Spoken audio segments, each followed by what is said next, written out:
Namanya siapa?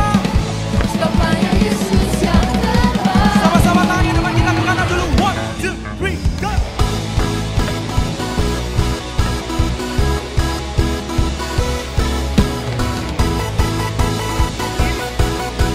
Kanan. Step, step, step.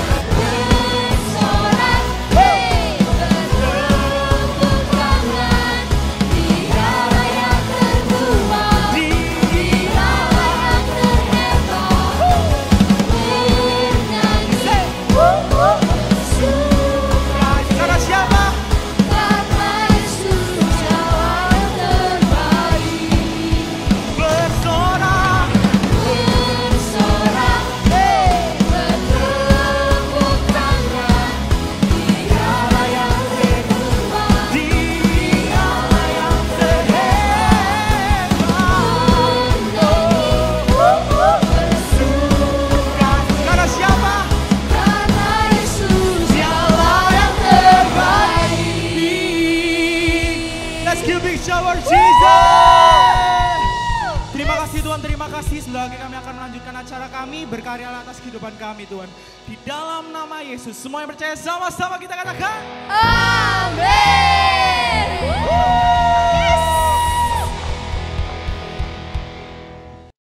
Halo semuanya, welcome to LC Teen Online Service. Gimana kabar kalian? Aku harap semuanya baik-baik aja ya. Selamat datang buat kalian yang udah tuning in di Alpha Omega Church Online Service. Welcome, jangan canggung dengan cara kita bernyanyi, memuji Tuhan, mengangkat tangan, ataupun mendengarkan bahasa yang asing. Karena kami percaya bahwa lagu dapat membangkitkan iman kita, dan itu semua merupakan ekspresi cinta kita kepada Tuhan kita yang dahsyat. Nah, sekarang ada beberapa pengumuman yang perlu saya sampaikan untuk kalian semua. Yang pertama, Teen Online Service bisa kita akses di YouTube Alpha Omega Church setiap hari Minggu pukul 7 pagi.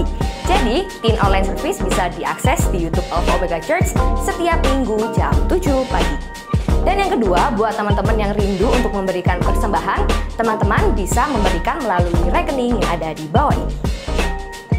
Dan satu lagi, Komsel masih tetap berjalan di jam-jam ibadah yang sudah ditentukan di Komsel kalian. Jadi, jangan lupa ajak kawan, kerabat untuk join bersama-sama dalam Komsel. Oke, itu aja pengumuman yang dapat aku sampaikan. Dan selanjutnya kita akan melanjutkan ke acara berikutnya. Stay safe, stay healthy, and God bless you all. Halo semuanya, welcome to AOC Online Service. Thank you buat teman-teman yang masih mengikuti sampai saat ini. Welcome juga buat teman-teman yang baru mengikuti. Kita mari hari ini sama-sama belajar, sama-sama kita mendengarkan firman Tuhan. Dan kita masih di tema yang sama bulan ini, yaitu Build and Fight. Ya, hari ini aku akan berbicara mengenai fight. Apa sih fight itu? Dan bagaimana cara kita fight dalam kehidupan kita sesuai dengan apa yang Alkitab katakan. Pernah nggak teman-teman melihat olahraga, pertandingan, atau kontes menyanyi, atau kontes apapun itu ya? Kita pasti melihat kalau olahraga ya, kalau olahraga contohnya sepak bola, kita pasti akan fight, tim itu akan fight, akan bertanding ya untuk memperebutkan contohnya Piala Dunia. Berarti kan tiap negara harus fight, harus tanding satu sama lain untuk mendapat Piala Dunia itu yang enggak gampang, yang enggak mudah. Mereka harus berkorban, mereka harus latihan sebelumnya jauh-jauh hari, mereka harus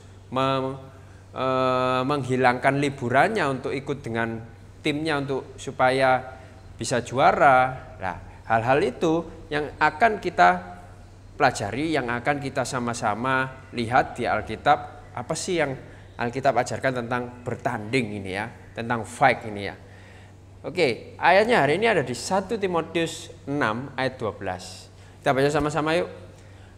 Bertandinglah dalam pertandingan iman yang benar, dan rebutlah hidup yang kekal. Untuk itulah engkau telah dipanggil, dan telah engkau ikrarkan ikrar yang benar di depan banyak saksi. Aku ulangi ya, bertandinglah dalam pertandingan iman yang benar, dan rebutlah hidup yang kekal. Untuk itulah engkau telah dipanggil, dan telah engkau ikrarkan ikrar yang benar di depan banyak saksi. Oke, siapa sih Timotius? Ya, kita kan hari ini baca Timotius ya. Siapa sih Timotius? Timotius adalah rekan terdekat Paulus atau sahabat terdekat Paulus, murid Paulus. Di sini Paulus sebagai gurunya mengutus Timotius untuk pergi ke Efesus untuk memimpin jemaat di sana. Kenapa Paulus menyuruh Timotius ke sana? Karena di sana itu banyak ajaran-ajaran sesat, banyak ajaran-ajaran yang menyimpang. Itu sebabnya Paulus mengutus Timotius. Lalu kita juga perlu tahu Timotius itu usianya masih muda. Bisa dilihat di Timotius 4 ayat 12, di situ dikatakan bahwa Timotius masih sangat muda umurnya pada saat memimpin jemaat di Efesus. Jadi kita harus banyak belajar sama Timotius ini. Kita kan anak muda-muda, kita belajarlah sama Timotius, di mana dia di usia mudanya sudah bisa memimpin jemaat Efesus. Lalu di ayat ini, ayat yang kita baca tadi, Paulus itu memakai kata kerja yang aktif. Contohnya apa? Contohnya adalah jauhilah, kejarlah, bertandinglah, rebutlah. Ya. Sebagian orang menganggap itu orang Kristen itu orang yang pasif, agama yang pasif. Ya. Dimana pasif itu gimana sih maksudnya? Kita ini disuruh nunggu sampai Allah itu bertindak. Kita menanti sampai Allah itu bertindak.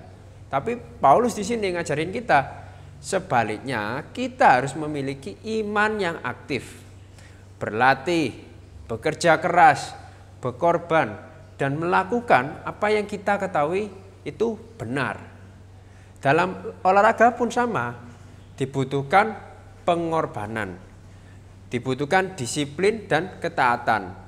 Oleh sebab itu jadi olahragawan nggak mudah, dibutuhkan pengorbanan, disiplin dan ketaatan. Itu yang membedakan mana sih olahragawan, mana sih atlet, mana sih yang penonton yang cuma bisanya ngomong, cuma bisanya mendukung pemain di tribun supporter ya.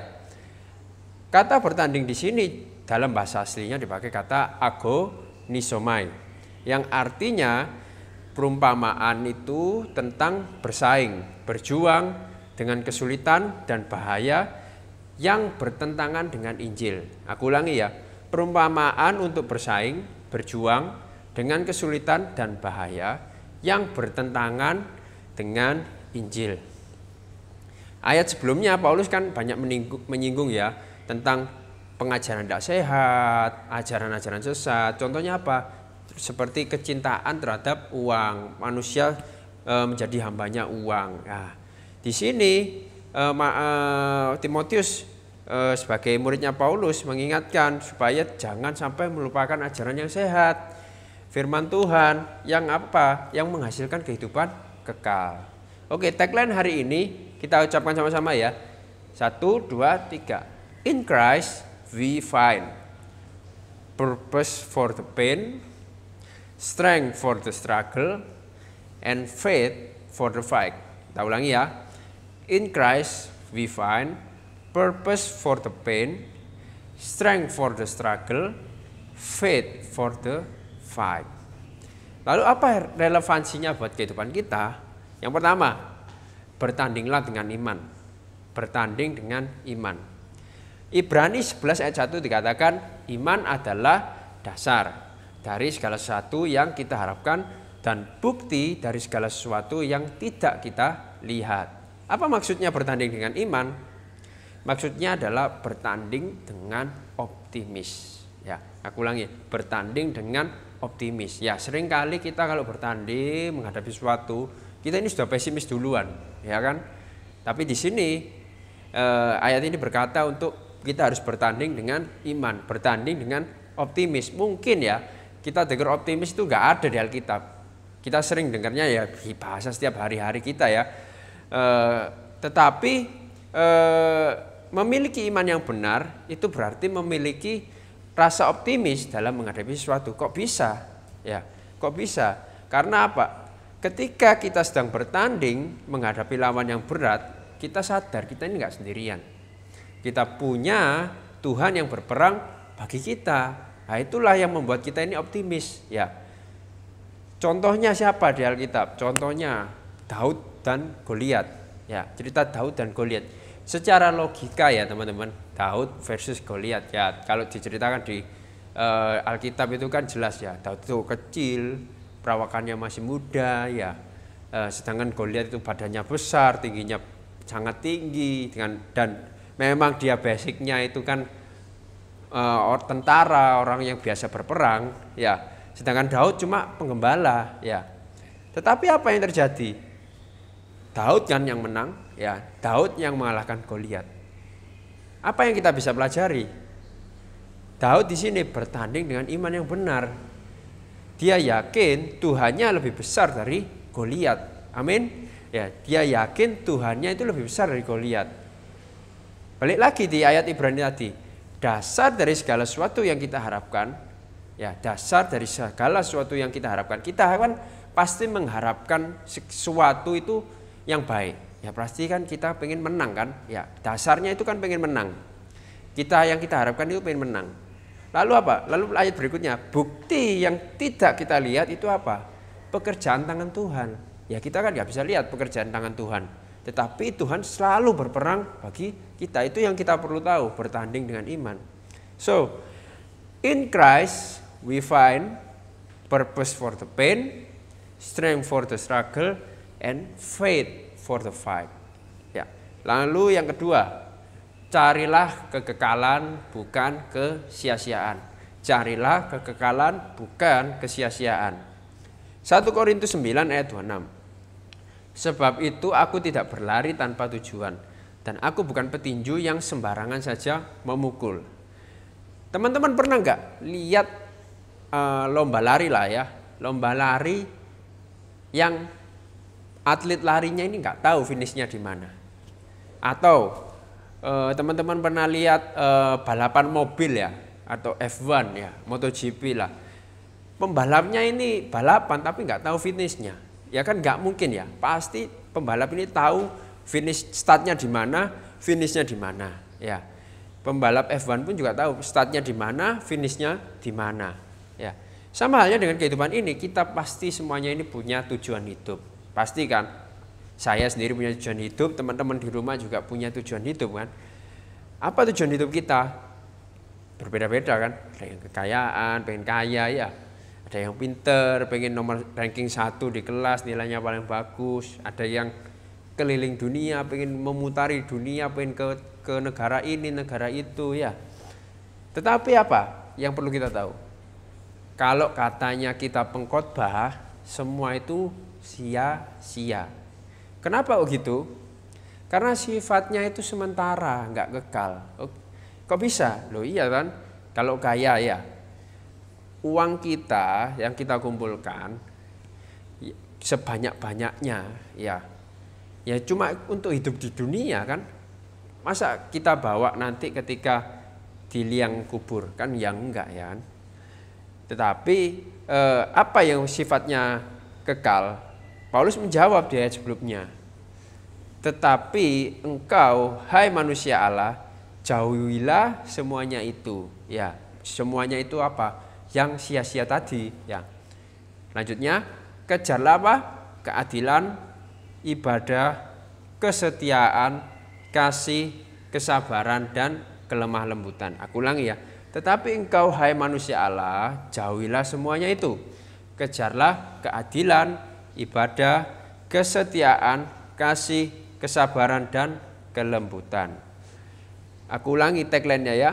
In Christ we find purpose for the pain, strength for the struggle, and faith for the fight.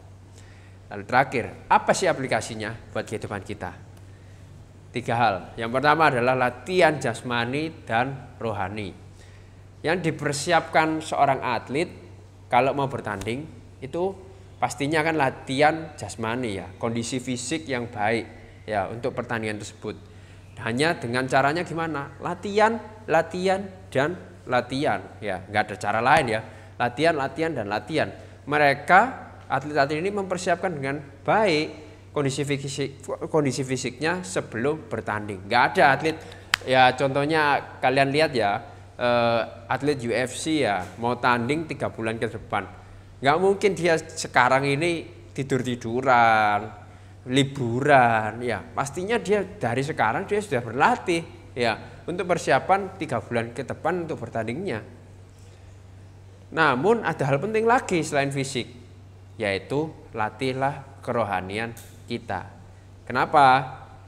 Ini 1 Timotius 4 ayat 8 dikatakan, latihan badani itu terbatas gunanya, latihan jasmani ini ya. Tetapi ibadah itu berguna, ibadah itu berguna dalam segala hal. Karena mengandung janji baik untuk hidup ini maupun untuk hidup yang akan datang. Yes, latihan badani penting. Ya, aku nggak penting ya, latihan badani penting. Tapi itu sifatnya terbatas, teman-teman. Kita tetap harus melatih kerohanian kita karena tujuan kehidupan kita itu bukan untuk yang sia-sia, untuk kekekalan. Ya kan tadi aku ngomong, carilah kekekalan bukan kesia-siaan. Bagaimana caranya melatih kerohanian kita? Simple. Teman-teman bisa baca ayat sebelumnya. Ayat sebelumnya dikatakan, latihlah dirimu beribadah. Ya, latihlah dirimu beribadah. Simpel kan? Latihlah dirimu beribadah. Bukan cuma ibadah minggu ya teman-teman, tetapi kita harus beribadah setiap waktu, kalau bisa setiap hari untuk melatih kerohanian kita. Ya, bukan cuma datang ibadah minggu atau ibadah Natal atau ibadah Paskah, tetapi setiap hari, setiap saat latihlah kerohanian kita. Ya. Aku nggak perlu ngomong lagi tentang bagaimana sih cara ibadah. Teman-teman pasti tahu lah cara ibadah seperti apa yang benar. Aku ulangi tagline-nya hari ini. In Christ we find purpose for the pain, strength for the struggle, and faith for the fight. Yang kedua, memiliki mental pemenang. Ya, kalau tadi kita harus latihan jasmani, latihan rohani. Ya, yang ini persiapkan mental pemenang. Memiliki mental pemenang. Persiapan terakhir atlet sebelum bertanding yaitu mempersiapkan mental. Ya, tadi yang sudah latihan ya. Yang ini yang terakhir paling penting itu mental. Kenapa penting? Ya itu yang menentukan atlet itu bisa menang apa enggak. Ya, atlet itu bisa survive, bertahan, atau bisa nggak down, itu ya tergantung mental ini.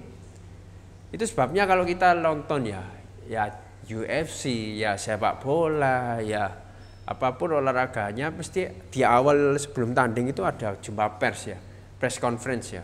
Biasanya itu kan lawannya itu biasanya sebelum tanding itu cyber nih sama orang si A, cyber si ke si B ya. Contohnya kalau saya lihat itu kan yang saya tahu itu Conor McGregor ya, atlet UFC itu. Dia kalau cyber itu lawannya itu benar-benar ya sampai nggak terima, sampai ya ada yang down ya mentalnya. Karena ya dia cybernya pinter banget dan berkelas banget cybernya. Itu yang menyebabkan mental drop dan akhirnya dia bisa memenangkan pertandingan. Lalu bagaimana kita memiliki mental pemenang? Caranya gimana sih? Roger Federer, ya semua orang tahu ya, petenis ini ya, mantan nomor 1 dunia. Roger Federer berkata, a man who wins is a man who thinks he can. Aku ulangi ya, a man who wins is a man who thinks he can. Roger Federer. Bisa disimpulkan apa yang dikatakan Roger Federer adalah kita harus memiliki pemikiran yang positif atau positive thinking. Seperti tadi yang aku katakan, kita harus memiliki optimis ya. Jangan pesimis dulu sebelum bertanding ya. Optimis berbicara tentang iman yang benar. Ya, aku tadi bilang bertanding dengan iman yang benar. Optimis berbicara tentang iman yang benar. Ketika kita memiliki iman yang benar, mental pemenang akan muncul. Karena kita yakin bahwa apa? Kita tidak bertanding sendirian. Kita bertanding dengan Tuhan. Kita berperang bersama Tuhan. Sama seperti Daud tadi, dia nggak berperang sendirian. Dia berperang bersama Tuhan untuk menghadapi Goliat. In Christ we find purpose for the pain, strength for the struggle, and faith for the fight. Last, share kemenangan yang sudah Tuhan berikan kepada sesama. Ya. Share kemenangan Anda kepada sesama. Karena kita ini sudah bertanding nih dengan iman yang benar, memiliki tujuan hidup yang benar. Lalu apa selanjutnya? Ceritakan kemenangan pertandingan Anda, pertandingan hidup Anda yang sudah Anda alami. Contohnya, Anda lulus kuliah dengan nilai yang bagus, ya. Anda diterima pekerjaan sesuai dengan passion Anda, sesuai dengan kemauan Anda, ya. Contohnya lagi, Anda diterima di sebuah SMA yang menurut Anda ini SMA ini sangat favorit dan susah untuk masuk. Tapi Anda diterima karena itu kan ya juga perjuangan kan. Nggak cuma oke, aku apply tapi nggak ada perjuangannya kan. Kalian kan juga harus tes masuk, ya mempersiapkan administrasi dan segala macam. Nah, itu namanya juga perjuangan. Karena kita sudah mengalami janji kemenangan yang Tuhan berikan, mari bagikan kepada sesama. Jangan disimpan sendiri kalau kemenangan itu ya, harus dibagikan ke sesama supaya apa? Teman-teman kalian, sesama kalian itu tak juga punya motivasi, punya keinginan untuk menang dalam hidupnya. In Christ we find purpose for the pain, strength for the struggle, and faith for the fight. Kesimpulannya, relevansi firman Tuhan bagi kehidupan kita tadi kan ada dua ya. Aku ulangi ya. Yang pertama, bertandinglah dengan iman. Apa sih bertanding dengan iman? Bertandinglah dengan iman yang benar. Bertanding dengan optimis, jangan pesimis. Karena kita ini nggak sendirian. Kita ini bertanding bersama Tuhan. Kita ada Tuhan yang berperang bagi kita. Yang kedua, carilah kekekalan bukan kesia-siaan. Ya, manusia selalu mencari kesia-siaan. Itu sebabnya pengkhotbah itu ngomong semua itu adalah sia-sia. Ya, yang kekal itu apa? Ya, yang kekal itu ya yang akan kita dapat kelak ketika kita sudah tidak di dunia. Itu yang harus kita cari. Itu tujuan hidup kita. Ya, itu yang harus kita kejar. Aplikasinya apa? Ada 3. Latihan jasmani dan rohani. Yang kedua, miliki mental pemenang. Yang ketiga, share kemenangan Anda yang sudah Tuhan berikan kepada sesama. Oke, itu aja yang aku bisa sampaikan pada hari ini. Jangan lupa tagline kita, in Christ we find purpose for the pain, strength for the struggle, and faith for the fight. So, ini aja yang bisa aku sampaikan. Sampai ketemu di lain kesempatan. Aku harap teman-teman bisa menerapkan fight ini ya. Ini kan tema tahunan gereja kita ya, build and fight ya. Teman-teman bisa build, membangun dan bisa fight di tahun ini. Mari kita sama-sama membangun dan bertanding dengan benar. So, God bless. See you.